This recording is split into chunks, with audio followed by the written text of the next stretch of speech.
Om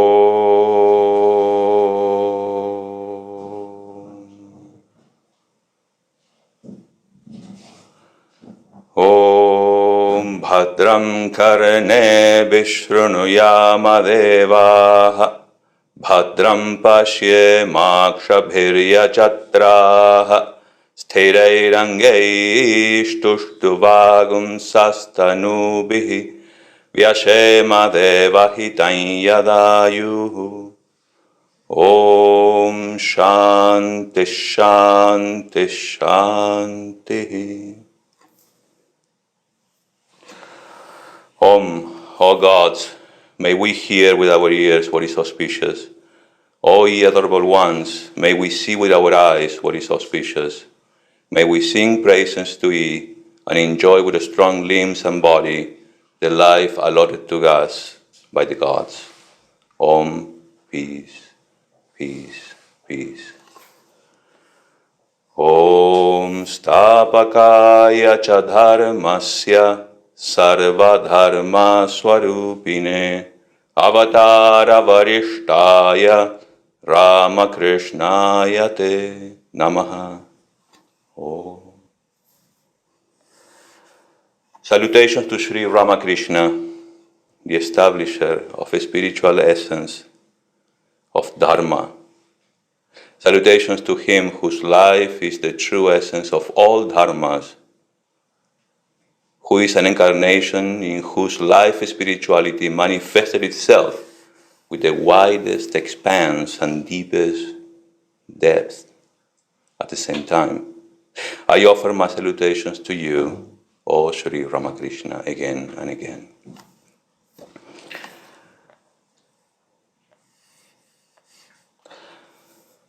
O me, O life, of the questions of this recurring, of the endless trains of the faithless, of cities filled with the foolish, of myself for every reproaching myself, for who more foolish than I, and who more faithless, of eyes that vainly crave the light of the object's mean, of the struggle ever renewed, of the poor results of all, of the plodding and sordid crowds I see around me, of the empty and useless years of the rest, with the rest me intertwine.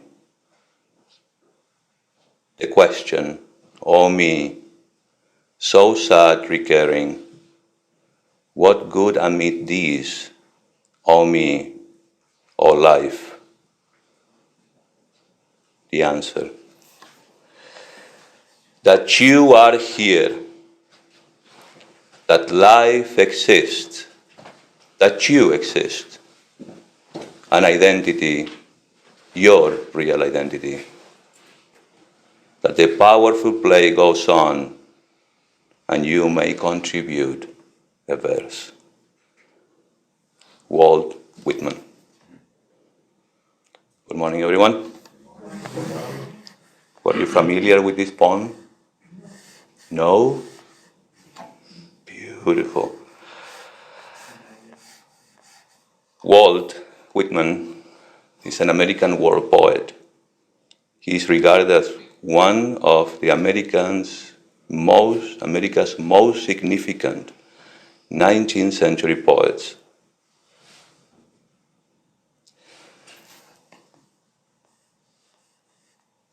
O me, O life, of the questions of this recurring. Do we have questions? Don't we? Of the endless trains of the faithless, of cities filled with the foolish, of myself forever reproaching myself. Do you? For who more foolish than I, and who more faithless? faithless. I know it's kind of strong, but of eyes that vainly crave the light of the object's mean, of the struggle ever renewed, of the poor results of all, of the plodding and sordid crowds I see around me, of the empty and useless years of the rest, with the rest me intertwine. The question, O me, so sad recurring, what good amid these, O me, O life? And the answer is that you are here, that life exists, and I say that you exist. An identity, he says, and I say your real identity, that you are here. And then he goes, that the powerful play goes on. Life goes on for all of us until it's time. Till then, life goes on. And you may contribute, the verse. Isn't it beautiful? Yeah. Well, welcome to Ramakrishna Monastery after all these months, I think 2 months. We had to close the monastery due to these COVID cases. I'm not afraid, but we love you, so we have to take care of each other. We just celebrated Sri Ramakrishna's birthday the other day, and that's why I honor him at the beginning. And he's always there, sitting, always smiling. So nice, as if he's beyond everything.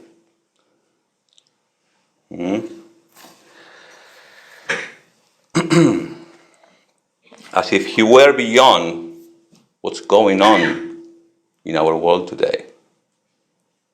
And I don't mean to go there. We all know, kind of sad.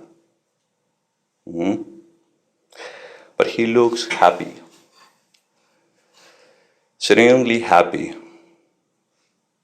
And I say, of course he is. He had gone beyond the absurdity of life. He had mastered himself. And he did this by the understanding and accepting the futility and absurdity of life. And I know many of you must be thinking, what's going on? I'm always positive, right? Always saying that life is beautiful, and I believe life is beautiful. But wait, let's contemplate the darkness. It's opposite. Existence consists of both life and death. Favoring either life or death denies existence and creates tension. Favoring either life or death denies existence. Do you understand? And creates tension. That's us. Tension causes people to make mistakes in critical situations.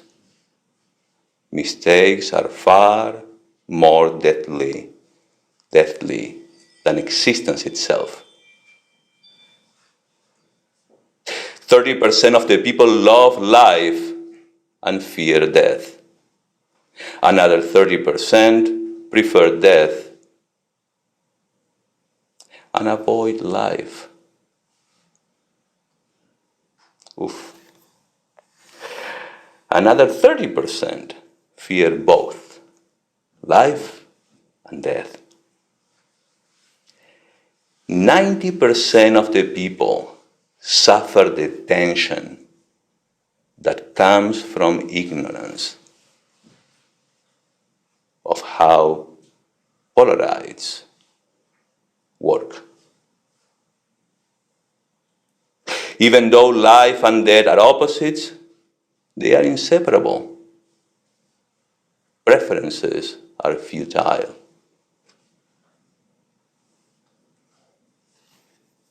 Only 10% have the wisdom to accept both life and death as facts and simply enjoy the dance of existence. And remember, you exist. You're here. Lao Tzu. Today's topic is life, death, and beyond.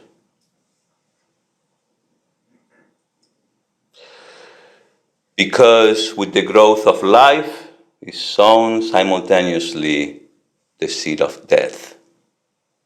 Because darkness and light always go together. Because life is only another name for death. Life is one of these hallucinations, and death is its counterpart. The beginning and the end, two faces of one single coin. Where you have one, you have the other. Creation and distraction.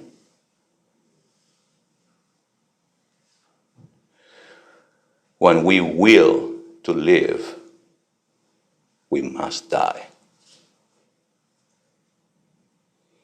Wherever there is life, with it, there is death.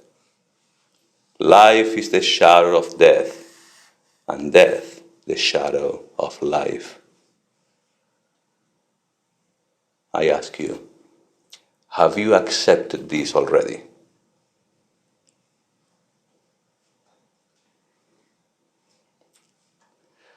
This is very important if you want to enjoy existence.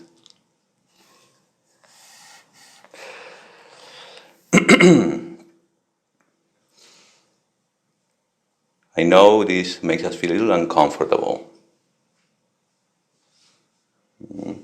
but there is no other way. If we want to transcend and experience the bliss of our existence. And what is beyond?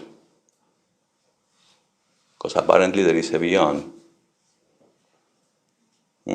What about the beyond? The beyond itself sounds very nice.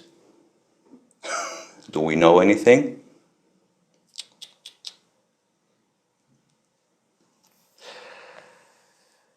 Let's talk about that towards the end of the lecture.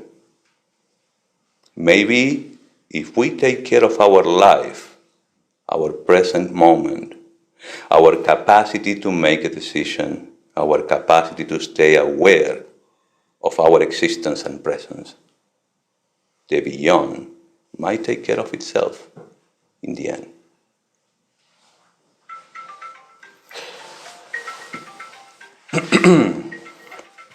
We are going to focus on life.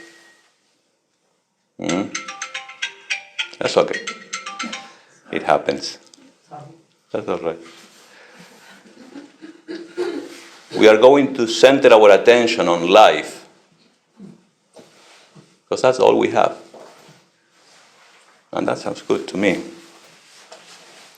A life, a living experience in existence and awareness. Because you are aware of your existence right now. And you are alive.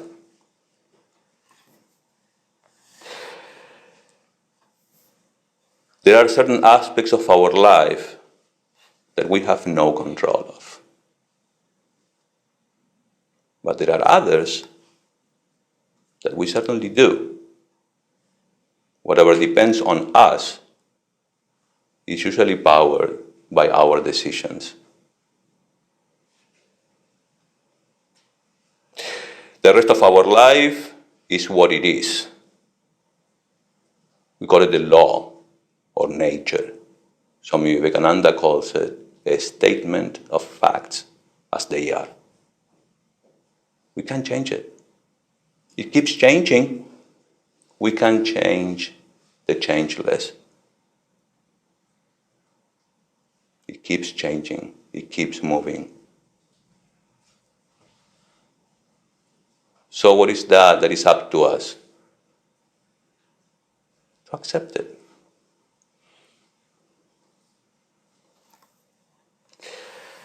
In Vedanta, we also call that Maya.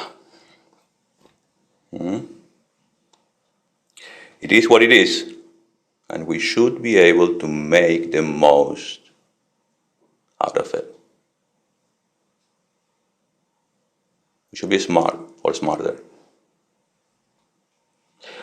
Why are we here in this world? What is the value of life? What is the meaning of life? Is there any meaning at all?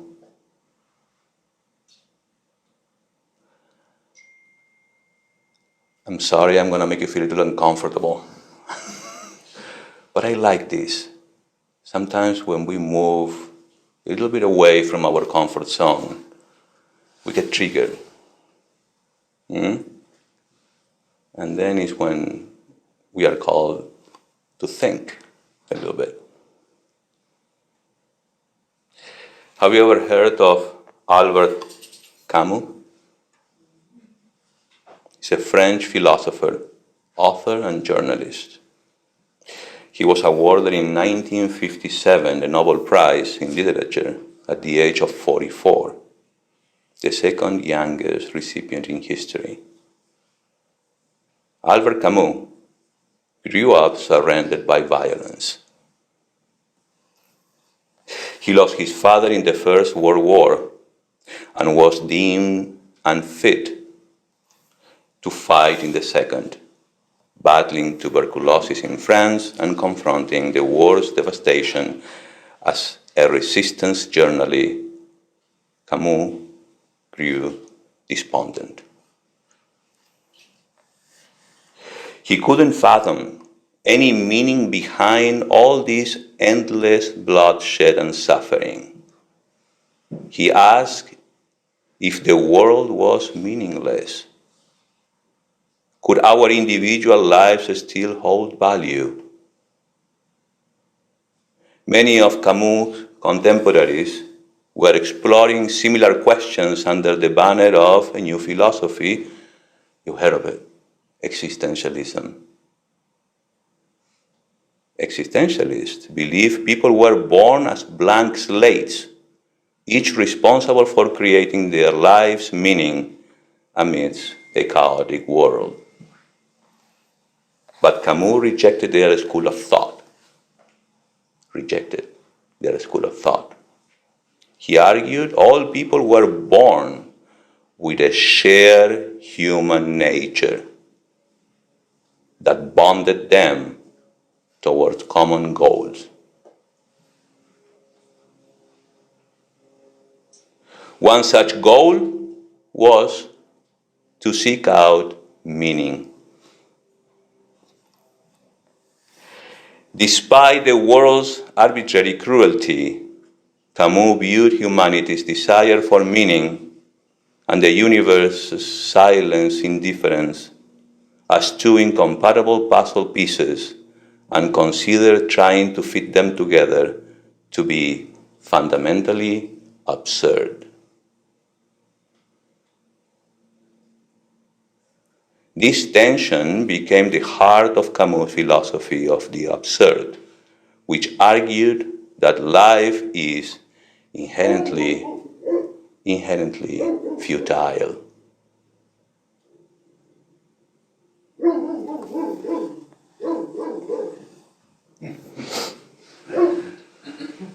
Exploring how to live without meaning became the guiding question behind Camus' early work, which he called his cycle of the absurd.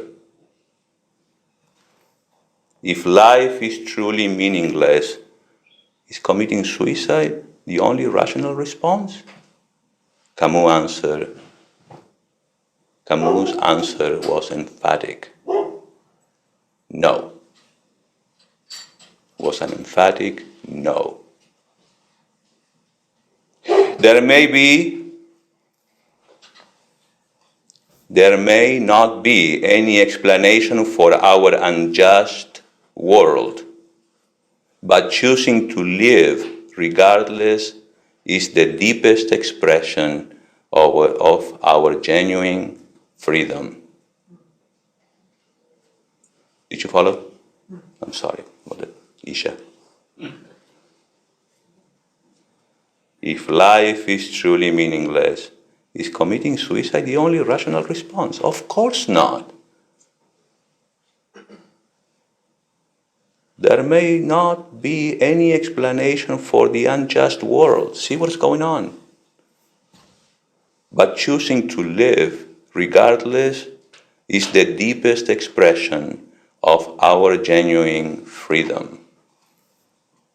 Camus explains this in one of his most famous essays, which centers on the Greek myth of Sisyphus. Ever heard? It's very interesting. Sisyphus was a king who cheated the gods and was condemned to endlessly roll a boulder up a hill. He had to push a heavy rock uphill, but before he could ever reach the top, the rock would fall down, and he would have to start all over again for eternity. Just like Sisyphus, our condition is tragic.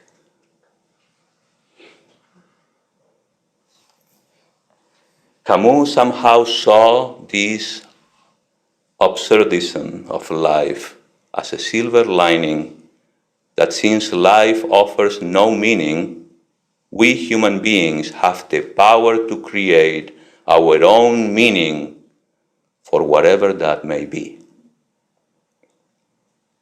The cruelty of Sisyphus' punishment lies in its singular futility. But Camus argues all of humanity is in the same position. Sorry.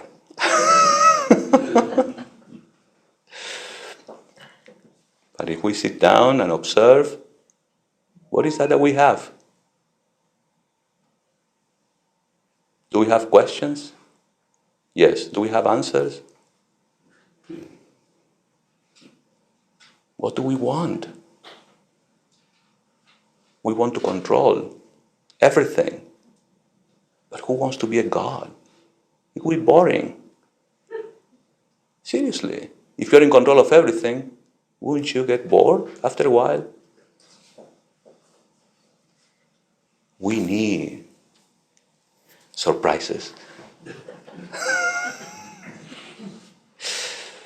But at the same time, we shouldn't forget. We shouldn't forget that we are the dreamer, as Swami Dhyanayogananda puts it. And only when we accept the meaninglessness, only when we accept the meaninglessness of our lives, can we face the absurd with our heads held high.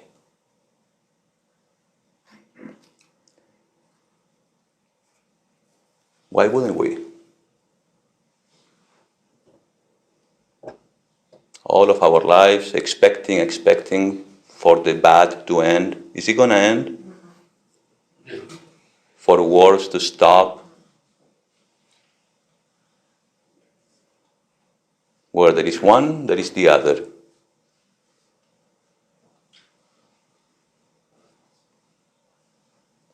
As Camus says, when the king chooses to begin his relentless task once more, one must imagine Sisyphus happy. His acceptance. What does he have? To do his job. What do we have? To live. To enjoy our existence.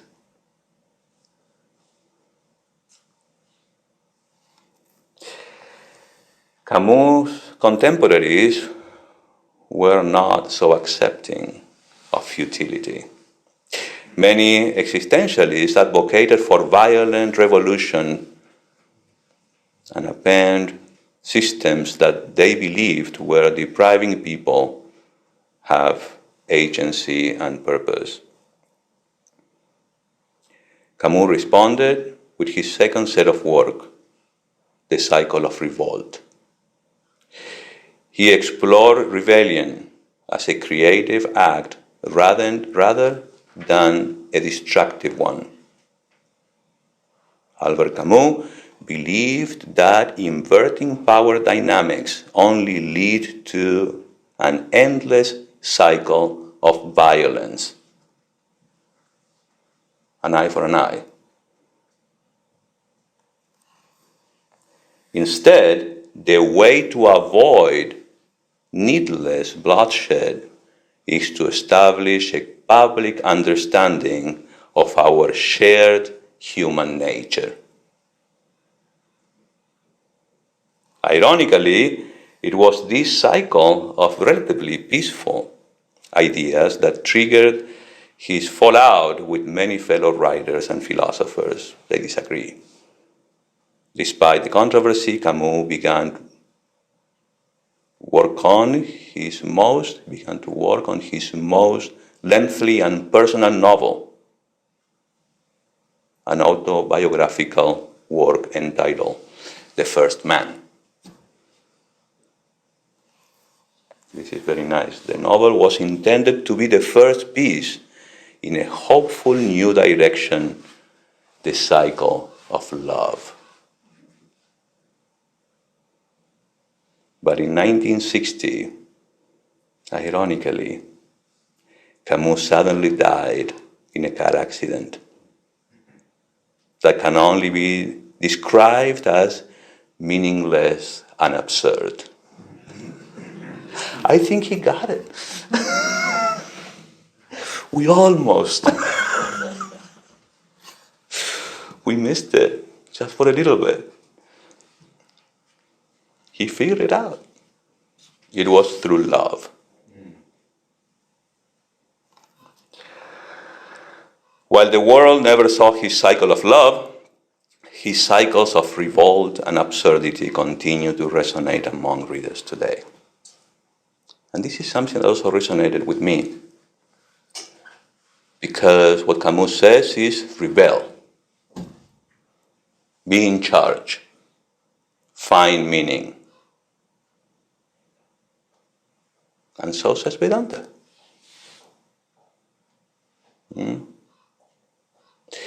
The absurdity of life, rising, streetcar, 4 hours in the office or the factory, meal, streetcar, 4 hours of work, meal, sleep, and Monday, Tuesday, Wednesday, Thursday, Friday, and Saturday, according to the same rhythm. This path is easily followed most of the time, but one day the why arises. And everything begins in that weariness tinged with amazement. Begins. This is important. When we stop and dare to think, what is all this? Really? Is this life? Every day, rising, changing your clothes, this and that, breakfast, running to the office, coming back, again next day, until the end? Because the end is coming, I tell you.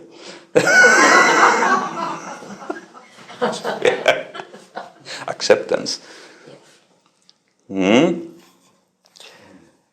Weariness comes at the end of the acts of mechanical life, but at the same time it inaugurates the impulse of consciousness. It awakens consciousness and provokes what follows. This is Camus, which I find is amazing. Now Vivekananda says, his main disciple, there is a tremendous fact of life. The whole world is going towards death. Everything dies.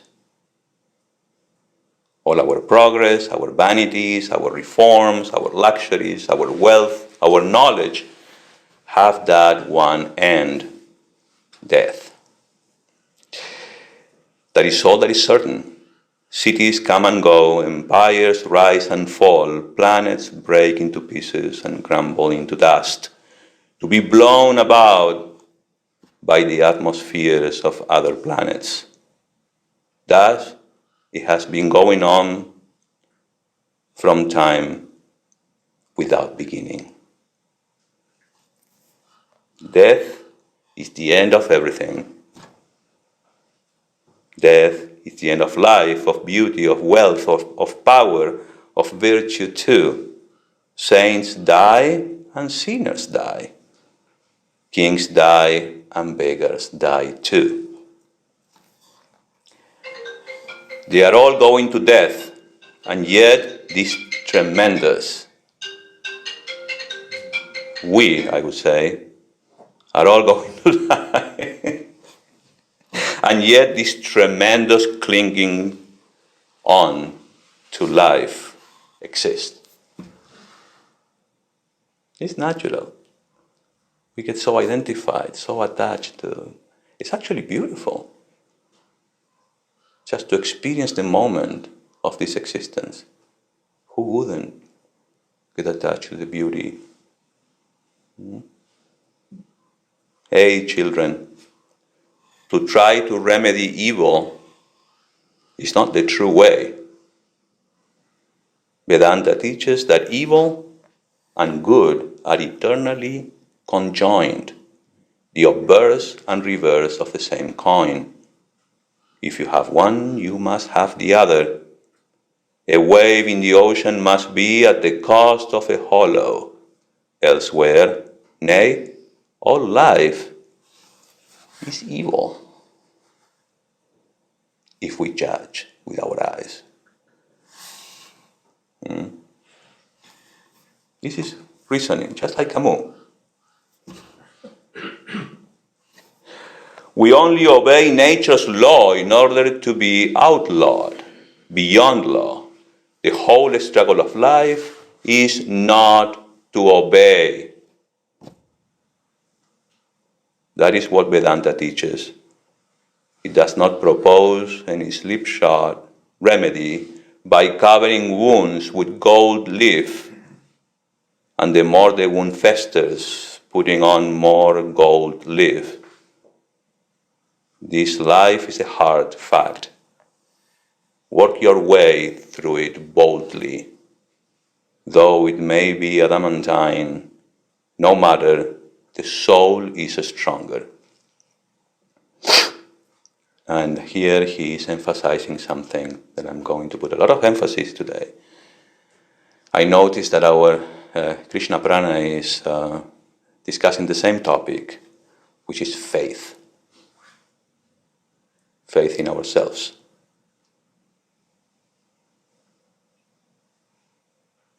The soul is stronger, and we have to have faith in that soul. It lays no responsibility on little gods, for you are the makers of your own fortunes. Take it. You make yourself suffer. You make good and evil, and it is you who put your hands before your eyes and say, it is dark.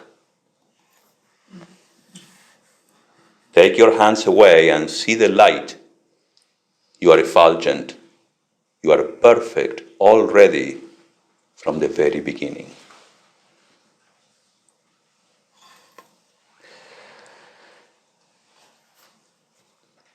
I wanted to find this beautiful common ground between a thinker, a philosopher, and Swami Vivekananda, who was also a thinker, philosopher, but also an advocate of the Vedanta philosophy, a very ancient philosophy that was born out of experience, the experience of the seers of the truth. And when it comes to that, I would say we have to have common sense. We all have common sense. Some have more than others.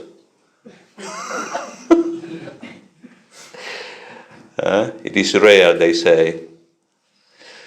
But don't we learn through experience? And experience builds up that common sense. Sometimes we humans repeat the same mistake again and again. We say, I should have known better because I had the experience before. That's common sense. Common sense also tells you that we should be able to trust somebody who knows better, who is telling us, hey, that's not the way, watch out. Sometimes we don't pay attention. We don't use that common sense to think and say, well, what if they are right? Let me trust. This is a difficult part because we humans, we love to experience. We love to hit our heads against the wall. We love to suffer. But that's how we learn. But also when it comes to something that goes beyond our experience, that more than one people are telling you the same thing, him and many other teachers, world teachers, we should pay attention. As much as we trust ourselves, we also trust the teachings of the scriptures and also of these teachers. Finding meaning. Because we have to find meaning in our lives. Meaning is what really makes sense.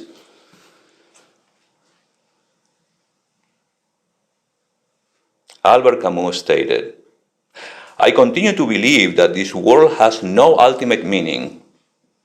I continue to believe that this world has no ultimate meaning, but I know that something in it has a meaning, and that is man. I love how he centers everything in our experience. Even though in order to get their experience, we have to go beyond ourselves, but let's just listen. But I know that something in it has a meaning, and that is man. Because he is the only creature that insists of having one. That insists on having one. The meaning of life is to give life meaning. Who said that? The meaning of life is to give life meaning. Meaning, it's on us.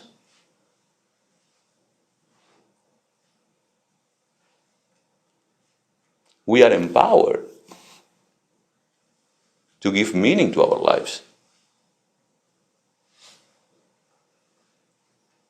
Viktor Frankl. The Dream of Life, I don't know if you ever read this, by Alan Watts, again a British philosopher. The dream of life. If you awaken from this illusion and you understand that black implies white, self implies other, life implies death, or shall I say, death implies life, you can feel yourself not as a stranger in the world, not as something here on probation, not as something that has arrived here by fluke, but you can begin to feel your own existence as absolutely fundamental. I am not trying to sell you on this idea in the sense of converting you to it. I want you to play with it. I want you to think of its possibilities. I am not trying to prove it. I am just putting it forward as a possibility of life to think about. So then, let's suppose that you were able every night to dream any dream you wanted to dream. And that you could, for example, have the power within one night to dream 75 years of time, or any length of time you wanted to have, 1998. And you would naturally, as you began on this adventure of dreams, you would fulfill all your desires and wishes, because it's on you. You would have every kind of pleasure you could conceive. And after several nights of 75, of the total pleasure each, you would say, well, that was pretty great. But now let's have a surprise. You can get bored. What is the fun? Let's have a dream which isn't our under control, where something is going to happen to me that I don't know what it's going to be. And you would dig that, and would come out of that, and you would say, wow, that was a close shave, wasn't it? Then you would get more and more adventurous, and you would make further and further out gambles what you would dream. And finally, you would dream where you are now. You would dream the dream of living the life that you are actually living today.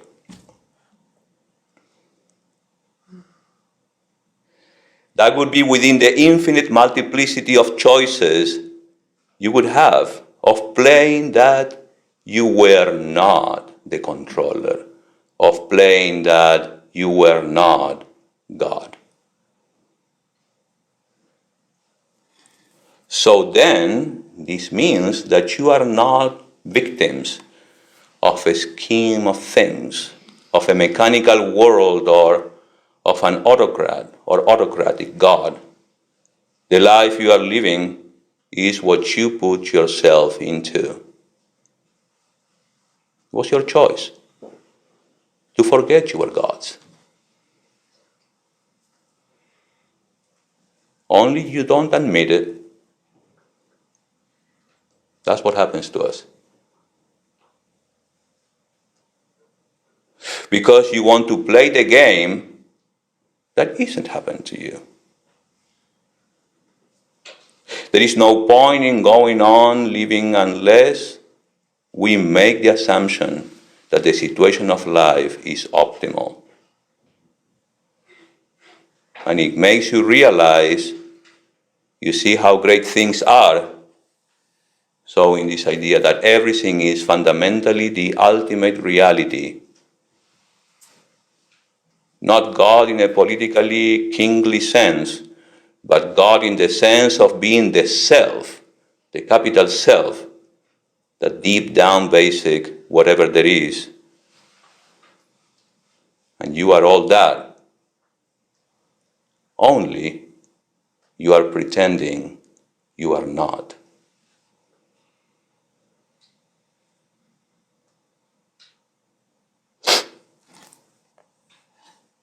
What do you think? Did you follow it? It's you. You made that choice. You made that choice to forget.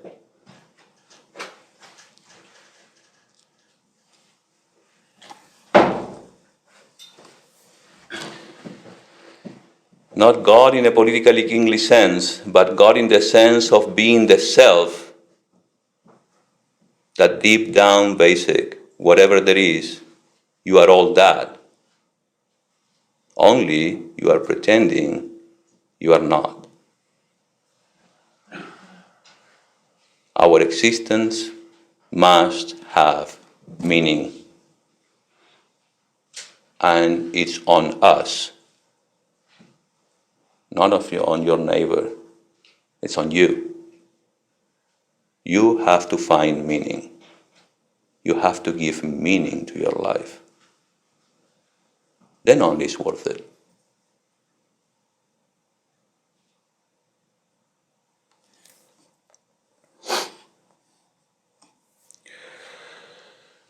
Life is good or evil according to the state of mind in which we look at it. It is neither by itself.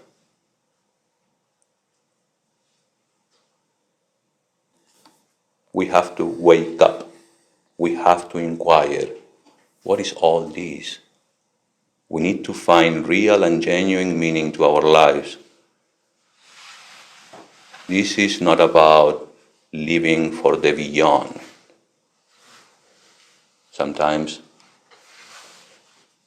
our religions, they promise us heavens, a better life, a better existence. It's not about that. It's about making the most of our existence here and now. It's about living for the today, in the today. And if we do that, we can include the tomorrow. For our tomorrow depends on our today.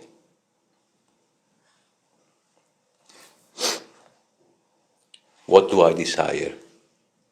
What sort of situation would I like to experience? How could I really enjoy spending my life?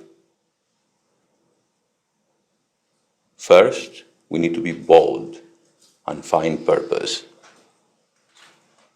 Get hold of meaning.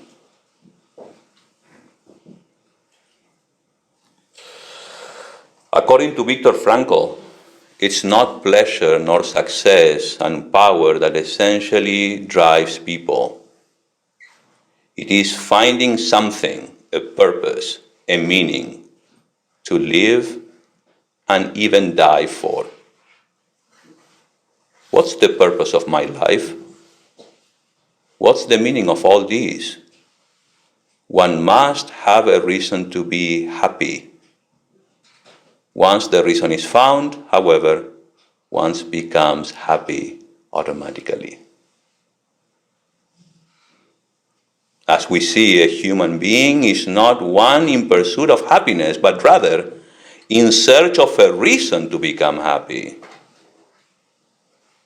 Last but not least, through actualizing the potential meaning inherent and dormant in a given situation. Life is never made unbearable by circumstances, only by lack of meaning and purpose.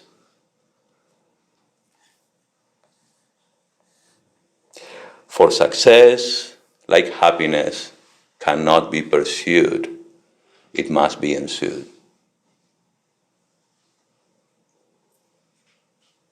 We have to find something to live and die for that transforms a meaningless, hopeless existence into a life worth living, regardless circumstances.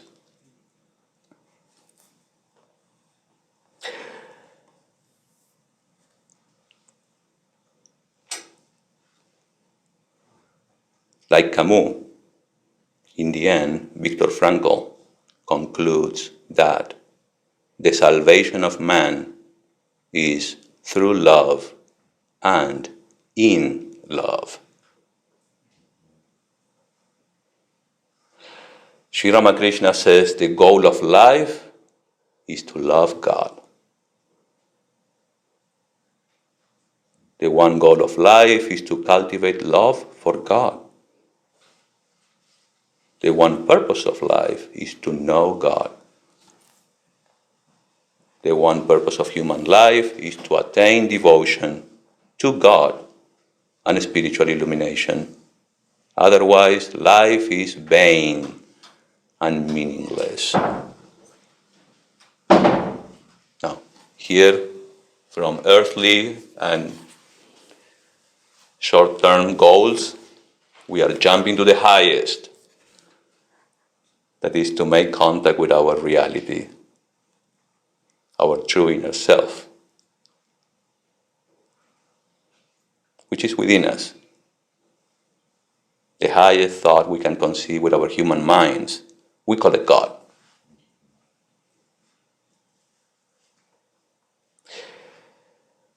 The one purpose of human life is to attain devotion to God and spiritual illumination. Otherwise, life is vain and meaningless. Eating, drinking, sleeping, and procreating are not the sole ends. There must be something else who can give us eternal peace. And we have to empower ourselves. Because actually it's our own decision.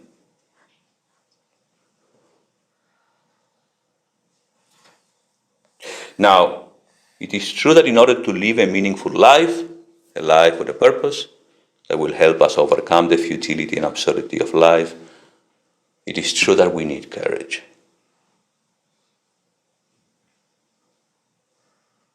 We need to be bold.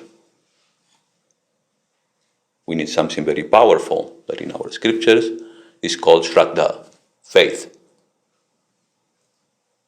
If we have faith in ourselves, we can make right decisions that can help ourselves and help others around us. If we have faith in ourselves, we can go deep and discover meaning. And that meaning will take us to a higher meaning. And to a higher meaning.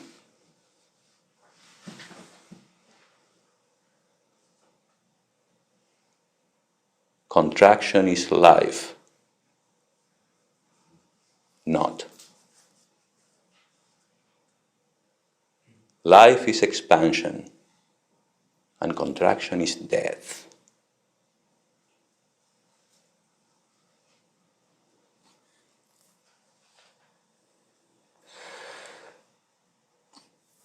I always, when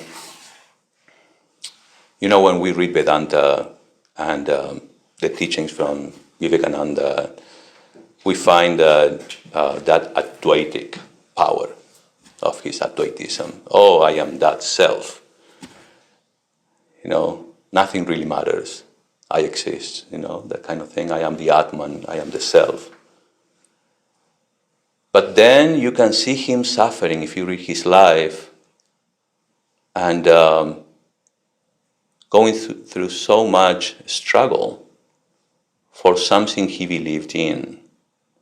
He called it the Sattvic Maya, a purpose. To express in life meaning. He didn't have to. He was a Brahma Jnani. He knew himself. Even then, he dared to play and find a purpose to give to others. I find this very beautiful. And this is probably my favorite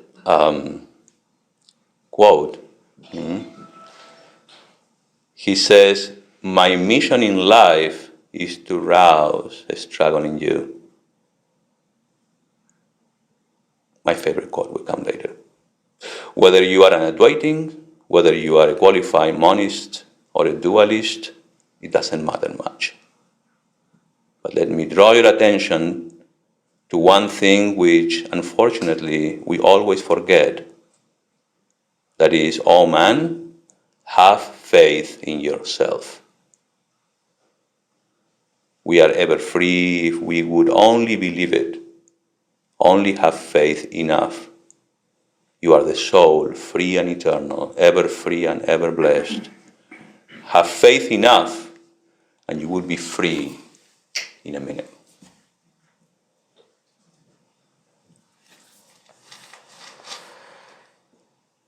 We find the concept of Shraddha all over our scriptures.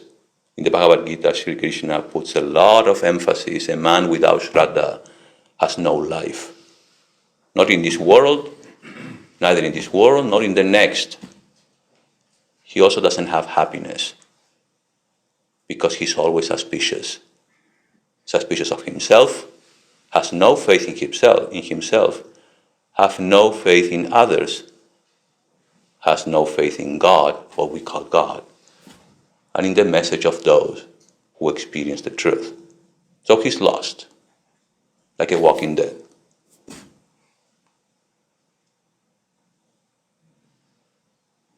So first things first, we have to believe in our existence. We have to believe that we have the power to give meaning to our lives.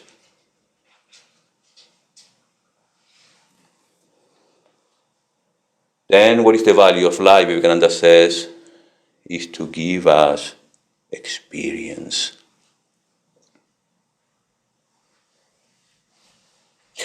We can make sense of someone's experience as well by following their example and experience the same. The scripture says that we have to have faith in the teachings of the Guru, the teacher, as well as in the scriptures. And for that, we need to center our lives in something higher than us, a way of life, a God-centered life, where we can expand without limits.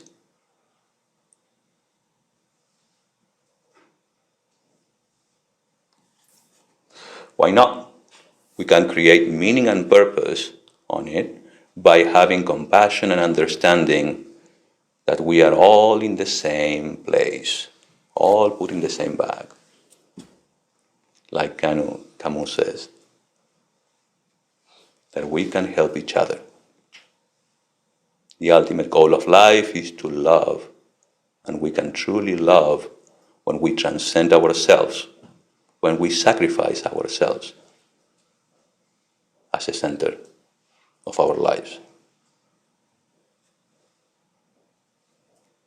We usually center our lives in this body. Me, I, and mine. What if I believe that I am also there in you, and that you are in me, and that I am there and everywhere? Just like there is, we all live in a single world. What if I identify with this world as mine? And then go higher and higher.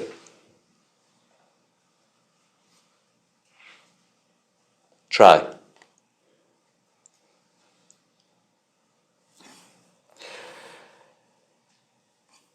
Speaking of purpose, and my favorite quote of Vivekananda, here it comes. My ideal, indeed, can be put in a few words, and that is to preach into mankind their divinity, and how to make it manifest in every movement of life. My ideal, indeed, can be put in a few words, and that is to preach into mankind their divinity. You are gods, living gods. You chose to forget.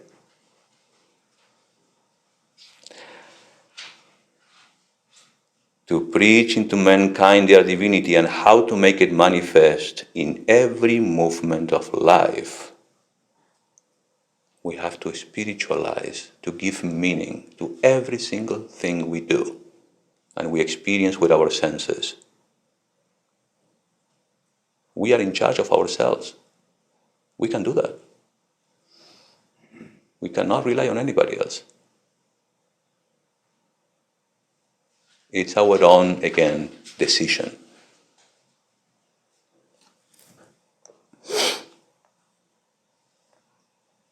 In our Vedas, a little bit to introduce some Vedantic concepts, we lead a God-centered life, something that can connect us with an ultimate reality. We choose that. We choose to be reminded all the time. We choose to honor God, to bow down to God, to bow down to a symbol, to see a picture and see meaning in the picture. And all religions do the same. You can take that as your purpose. That will take you to the ultimate goal of life, not just my life, of human life. The Manava Dharma, the Dharma of the human being, to express your own divinity. But in order to do that, we have to go beyond ourselves, our sense of ego. And that's why we center our attention in what we call God. And we are reminded of something higher.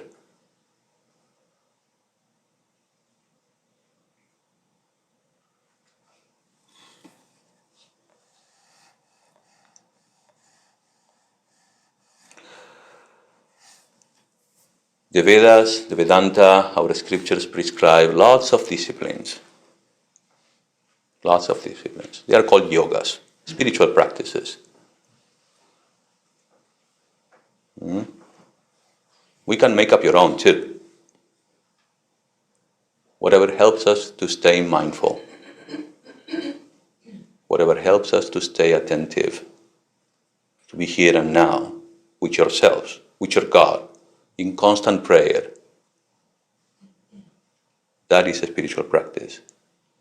And that is how you can give meaning to your life.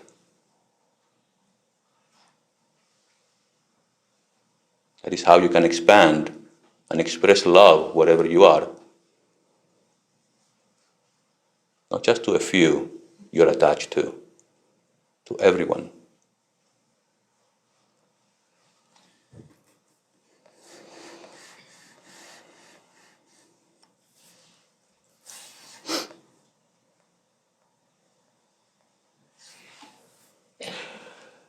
Once we seek that ultimate,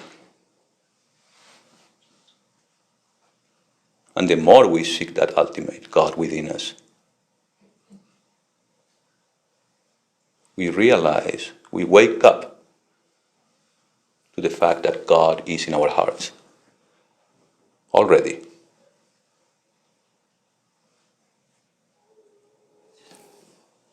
You claim your real nature. In Sanskrit, aham brahmasmi.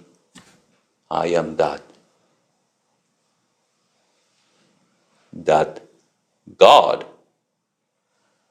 discovered as self is the real I who says I all the time.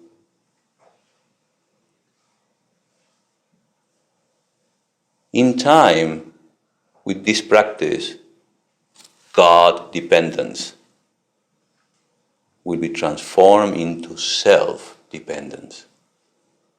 In other words, you will be independent.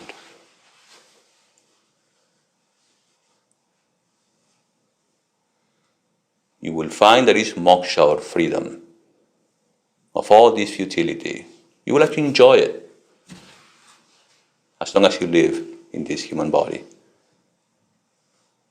It's called Jivan Mukta, for those who like technical terms. The whole life is joy. And all the Upanishads talk about the joy of that person who has found himself. The joy, higher than any joy, sensual joy that you can find in this world. When you find that security within you, make that your purpose. Life has got meaning. you can give it to it.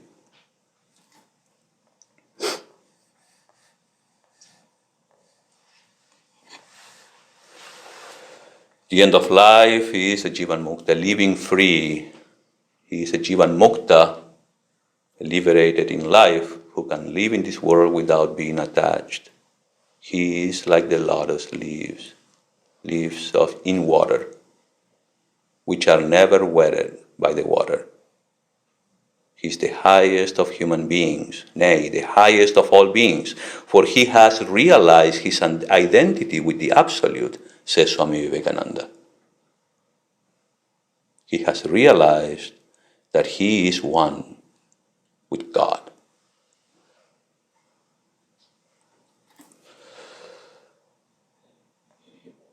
When you do this, tell me, where is the beyond?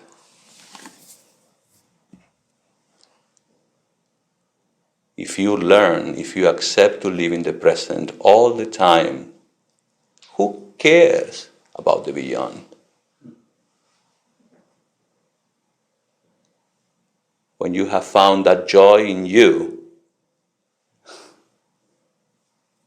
nobody thinks of that.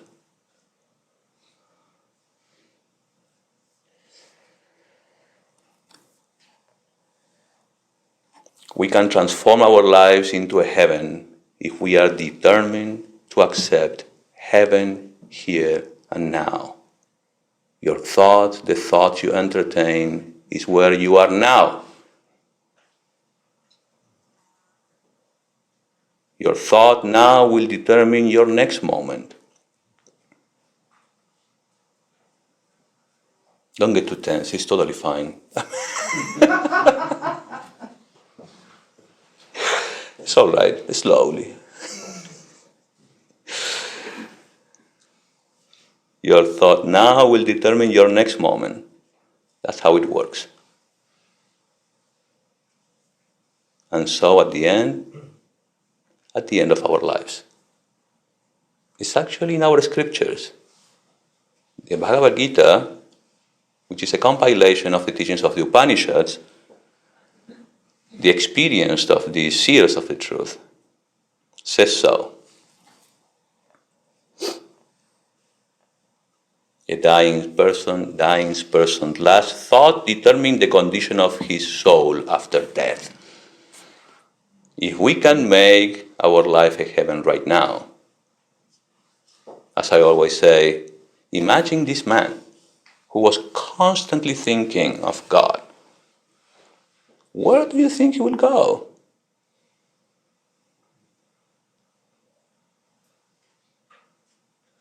He was already experiencing the bliss.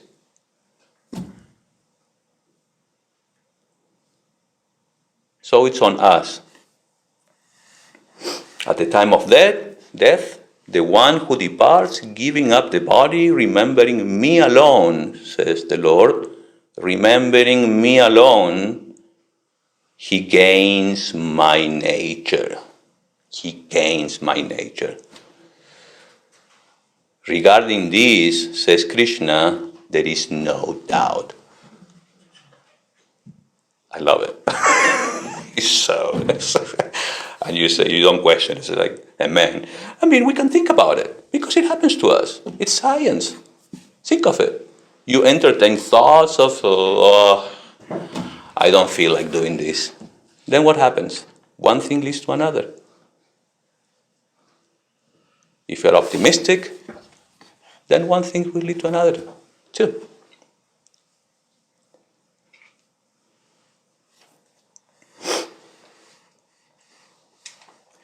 The wise man knows he is Brahman. He is that consciousness already, even at the time of death. O Kamteya, O Arjuna, at the time of death, remembering whatever thing one gives up, the physical body, having thought about it always, one reaches that alone. So, watch out. That's the cycle of life and death. Whatever cravings we have, whatever unfinished business we have, The scriptures say that we come back to the dream because we still want to dream. But one day you get tired of it. The absurdity of rolling up that boulder, up the hill. Be patient with yourself, but trust yourself.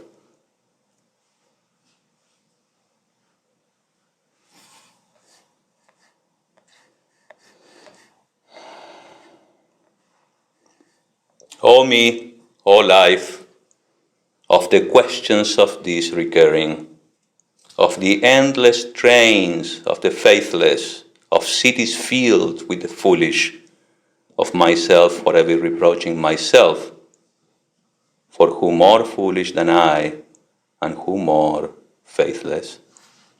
Of eyes that vainly crave the light of the object's mean, of the struggle ever renewed, of the poor results of all, of the plodding and sordid crowds I see around me, of the empty and useless years of the rest, with the rest me intertwined.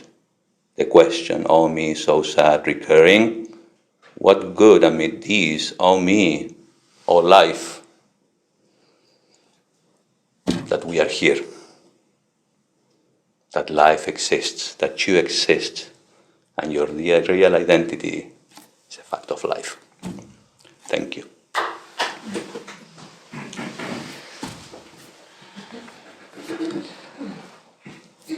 Om Purnamadah Purnamidam Purnat Purnamudachyate Purnasya Purnamadaya Purnamevavashishyate.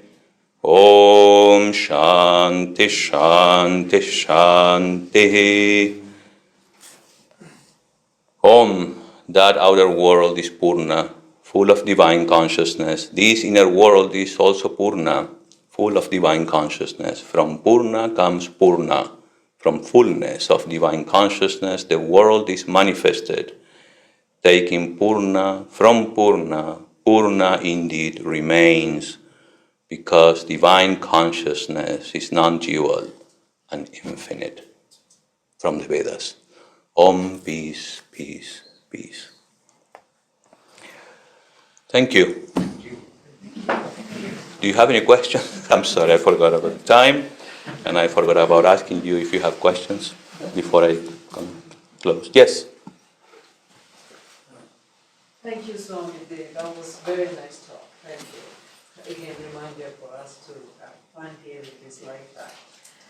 The only confusion for me came between the purpose of life and also meaning of life.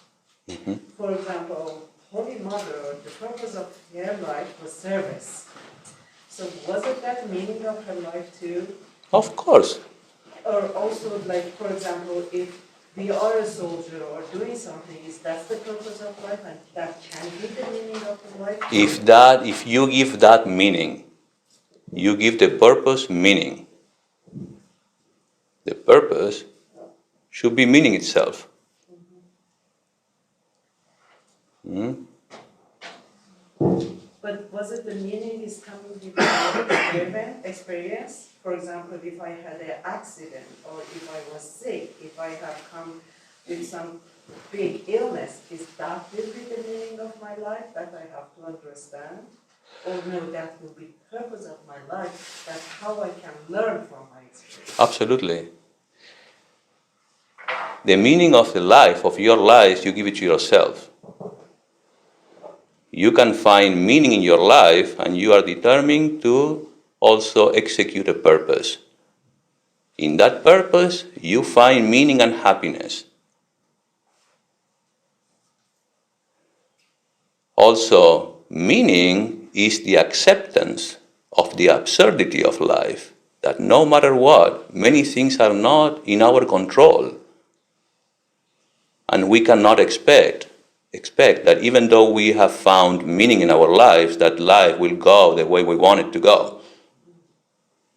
It will go by itself It will be on us to accommodate and adjust and keep going.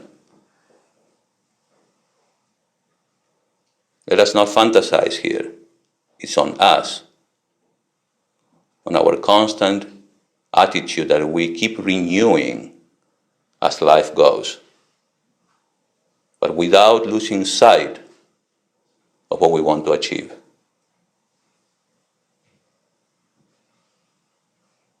When you find meaning, you find purpose.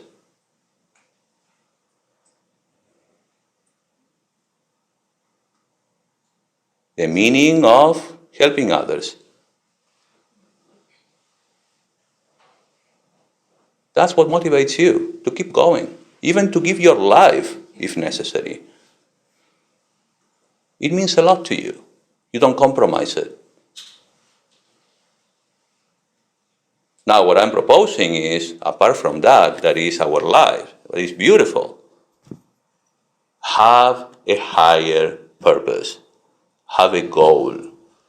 Identify with the goal as human beings, not just your unique single goal. Oh, I want to be a lawyer. I want to do this. I want to be a therapist. I want to identify with a higher purpose where we are all included. The purpose of the human life, the reason why we are here. That's full of meaning. There is fullness actually in that. In finding that, you find all the happiness available in other goals.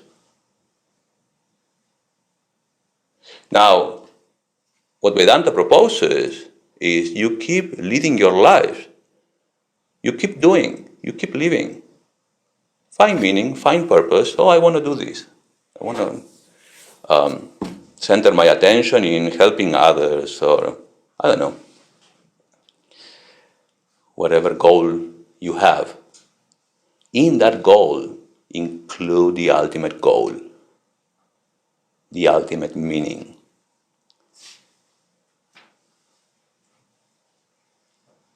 Meaning is what makes life worth of. Not worth. I'm like Camus here.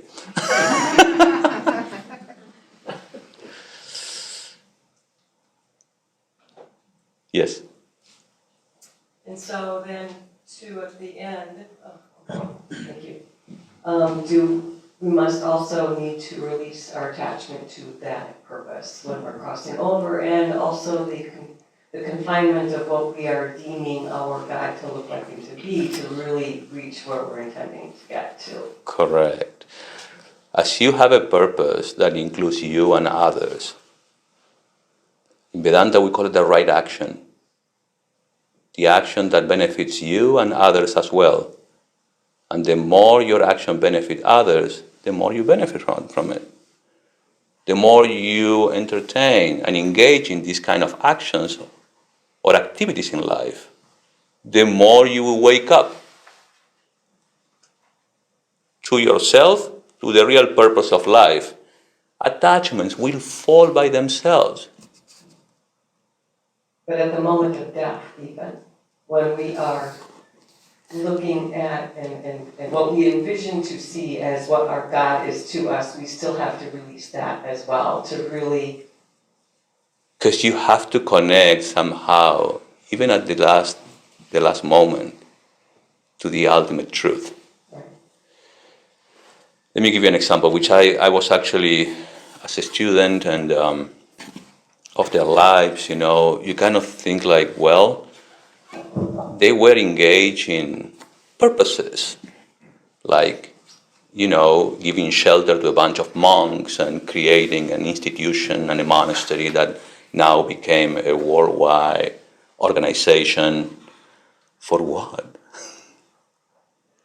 But they did not identify themselves with themselves, name and form, but with all of us. They didn't think about themselves. They thought about the generations and generations to come. That gave them purpose. But they knew the truth. Vivekananda says, I just want to be aware of the dream. I don't want to forget that I am the dreamer. Have you ever experienced in your dreams, I am dreaming? Please say yes. Oh, I am dreaming. I know what's going on. I'm fine. I'm safe. Let's have fun. And then you engage in the dream. No? So then we surrender to the awareness of all that is instead of an identity, like Shiva.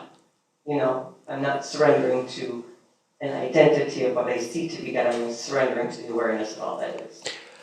Shiva represents the ultimate reality. Right, but there's still a representation there, just like in any other religion, it's just a representation versus the experience of all that is. All right.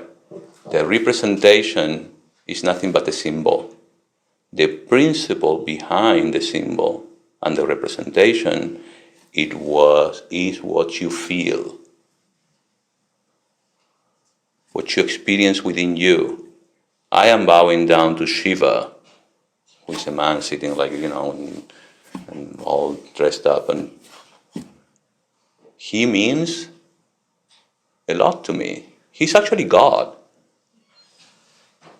And it's not, you feel it. You feel the principle. You feel the meaning. You feel the meaning. So even at the end, what you want to stick to is to the meaning. The same happens in your meditation. The same happens when you repeat the name of God. You say Shiva, Shiva, Om Namah Shivaya, Om Namah Shivaya. It's not about Shiva, it's actually a mythological God. It's what he represents. And it's the meaning that strikes in us. I am connecting with my higher nature, going beyond my ego. And in doing so, I find peace. You're welcome.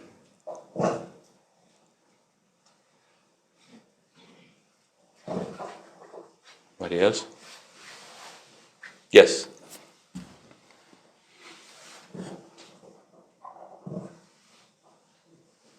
How do you go from repetition to realization? When you let go, repetition. When you simply are the experiencer of the result of that repetition. You are, period. You don't question, am I repeating? Am I experiencing? You are. You wouldn't know then anymore. You will be. Be. I mean, you can live, guys. You can have your lives. Enjoy the fun. But we are aware of the dream. Don't get involved. Otherwise, we know the consequences. We suffer, we get judged. It's too painful. Be aware that it was your choice to dream this dream, to have fun. Don't be too surprised. But at the same time, if you want to, enjoy it. The good and the bad are inevitable. You have to have strength that I am not this body. So fundamentally, perhaps one of the many takeaways is if you're going through the emotion of anger or pain, then you're taking it personally and you've lost yourself in your dream. Yeah, of course. Use it as a benchmark. You identify with it. Your mind gets shaped, gets colored by your own power. You choose to be God then. You separate yourself.